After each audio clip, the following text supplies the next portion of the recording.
একবার পাপ করার সময় একটি শিক্ষা হওয়া উচিত। এখন আমি কি করব? আমার কি করার কথা? আল্লাহ এখন আমাকে কিভাবে দেখবেন? আমি তো ভালো ছিলাম। আল্লাহ আমাকে সম্মান দিয়েছেন, আল্লাহ আমাকে ইসলাম দিয়েছেন, আল্লাহ আমাকে হজ করার সামর্থ্য দিয়েছেন, আল্লাহ আমাকে উমরা করার সামর্থ্য দিয়েছেন। আমি কিভাবে এই ভুল করলাম? আদম আলাইহিসসালামের কথা ভাবুন। আল্লাহ আমাকে এত সম্মান দিয়েছেন, সমস্ত ফেরেশতারা সিজদা করেছিল, আল্লাহ আমাকে জান্নাতে একটি স্থান দিয়েছেন, আল্লাহ আমাকে আমার জীবন সঙ্গী দিয়েছেন, আল্লাহ আমাকে এই সমস্ত রিজিক দিয়েছেন। আমি কিভাবে আল্লাহর অবাধ্য হলাম? আমি কিভাবে তা করতে পারলাম?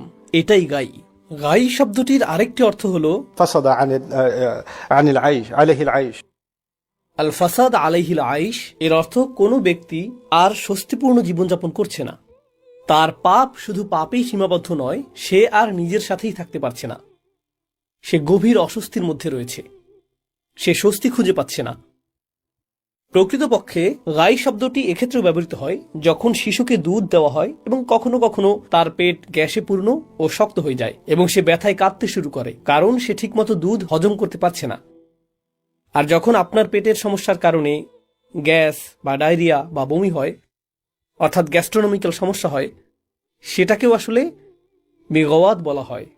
আরবিতে এটাকেও গাই বলা হয়। আল্লাহ যেন বলছেন যে যখন সে এই ভুলটি করে, তার ভেতরে কোনো একটি অস্বস্তি তৈরি হয় আর তার ভেতরে কোনো একটা অশান্তি সৃষ্টি হয়। সে নিজের সাথেই সহজ হতে পারে না।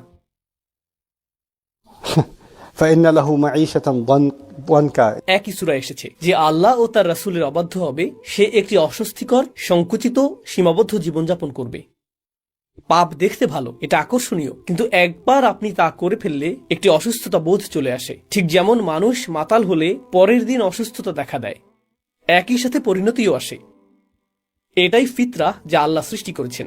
যে কোনো বিষাক্ত জিনিস, আপনি হয়তো কোনো এক মুহূর্তে কোনো মাদক বা অ্যালকোহল বা অন্য কিছু থেকে এক ধরনের উন্মাদনা পেতে পারেন, অথবা জুয়া বা অন্য কিছু থেকে আপনি উত্তেজনা পেতে পারেন, কিন্তু এর প্রভাব কেটে যাওয়ার পর দেখতে পান যে আপনি এখন ঋণী। মানুষ আপনাকে খুঁজে বেড়াচ্ছে আর আপনি আপনার পরিবারকেও ধ্বংস করে দিয়েছেন। এমন একজনের সাথে আমার সাক্ষাৎ হয়েছিল যার মদ্যপানের অভ্যাস ছিল। সে বলল, আমি মদ্যপান ছেড়ে দিয়েছি। কেন? কারণ একদিন সকালে আমি ঘুম থেকে উঠে দেখি আমার হাতে রক্তমাখা, আর আমি জানতামও না এটা কার রক্ত। রাস্তা দিয়ে হাঁটার সময় যে লোকটি আসছে, এটা কি সেই লোক যাকে আমি মেরেছিলাম? এখন কি সে আমাকে মেরে ফেলবে? তাই আমি সারাদিন ভয়ে ভয়ে ঘুরে বেড়াতাম, কারণ আমি জানি না কাকে আমি মেরেছিলাম। সুবহানাল্লাহ। তারা এর মধ্যেই বাস করে। আপনি একটি পাপ করেন এবং এর সাথে আসে এক অস্বস্তিকর জীবন, এর সাথে আসে এই অস্থিরতা। আদম আলাইহিস সালাম এই অস্থিরতার মধ্যেই ছিলেন। এটা বোঝা জরুরি, কারণ যখন আপনি সেই অস্থিরতার মধ্যে থাকেন এবং আপনি পথ হারিয়ে ফেলেন, তখন আপনার মনে হয় আপনার আশা শেষ। নিজেকে মুক্ত করার জন্য আপনার কিছুই করার নেই, যা আসলে একটি খ্রিস্টান ধারণা। আদম সেই ফল খেয়েছিলেন, তা আমি আপনাদের আগেই বলেছিলাম। তার মুক্তি এখন অসম্ভব। এর সংশোধনের জন্য তার কিছুই করার নেই। আপনি যতই ভালো কাজ করুন না কেন, আপনি সবকিছু নষ্ট করে ফেলেছেন। আপনি যতই প্রার্থনা করুন, যতই দান করুন, যতই তওবা করুন, আমি জানি আপনি আসলে কি। আমি জানি আপনার ভিতরের শয়তানি। আপনি যথেষ্ট ভালো নন, আপনার সকল কাজ মূল্যহীন। আর জানেন, ইবলিস এই ধারণাটি মুসলিমদের কাছে বিক্রি করতে খুব পারদর্শী। ঠিক গতকাল একজনের সাথে আমার সাক্ষাৎ হয়েছে, যে আমাকে বলেছে, আমি কোরআন তেলাওয়াত করি, আমি ইবাদত করি, আমার মনে হয় আমি আল্লাহর সাথে সংযুক্ত নই, এর কোনো কিছুই কোনো কাজে আসছে না। আপনার কি মনে হয় এই ধারণাটি কোথা থেকে এসেছে? সে এমনকি বলেছে, আমি অন্য মানুষকে দেখি, তারা কোরআন তেলাওয়াত করে, তারা ইবাদত করে, তারা আমার চেয়ে অনেক বেশি ভালো কাজ করে। আপনার এই ধারণা কোথা থেকে আসে? আপনি ভাবেন তারা ভালো কাজ করছে, আর আপনার আমল কোনো কাজেই আসছে না।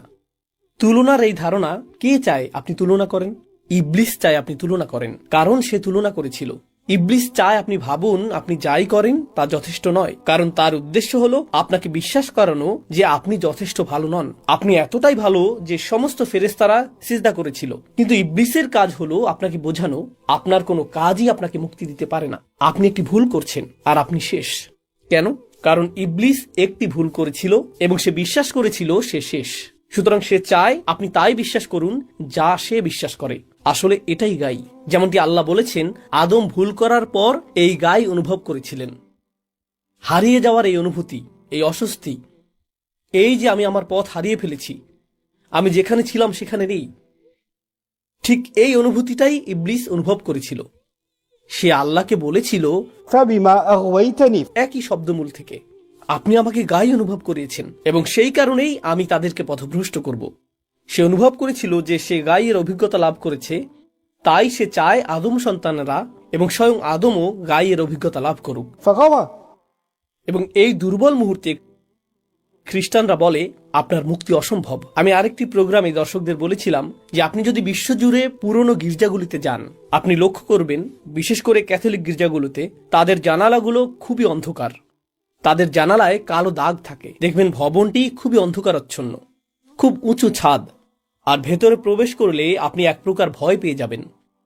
বড় গির্জা আছে এমন শহরগুলিতে, যদি কখনো ঘুরে থাকেন, যদি আপনি কোনো মসজিদের কাছে যান, আপনি স্বস্তি অনুভব করবেন। কোনো গির্জার পাশ দিয়ে হেঁটে গেলে হাঁটার গতি বাড়িয়ে দেন, তাই না? আপনি যদি একটি বড় গির্জায় প্রবেশ করেন, দেখবেন সেখানে অনেক অন্ধকার। সামনের দিকেই যিশু অথবা মেরির কোনো চিত্র বা দেয়ালে খোদাই করা মূর্তি থাকে এবং সেটি সবসময় সাদা বা স্বচ্ছ কাচ দিয়ে করা হয়, কালো কাচ নয়।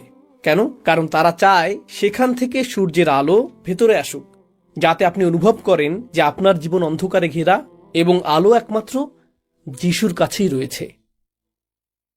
ইসলামে এই ধারণাটি এরকম, মূলত আপনার ভেতরে একটি আলো রয়েছে, আপনার ভেতরে একটি ফিতরা রয়েছে এবং সেই প্রত্যাদেশ আল্লাহ আমাদের যে বার্তা দিয়েছেন সেটিও আলো।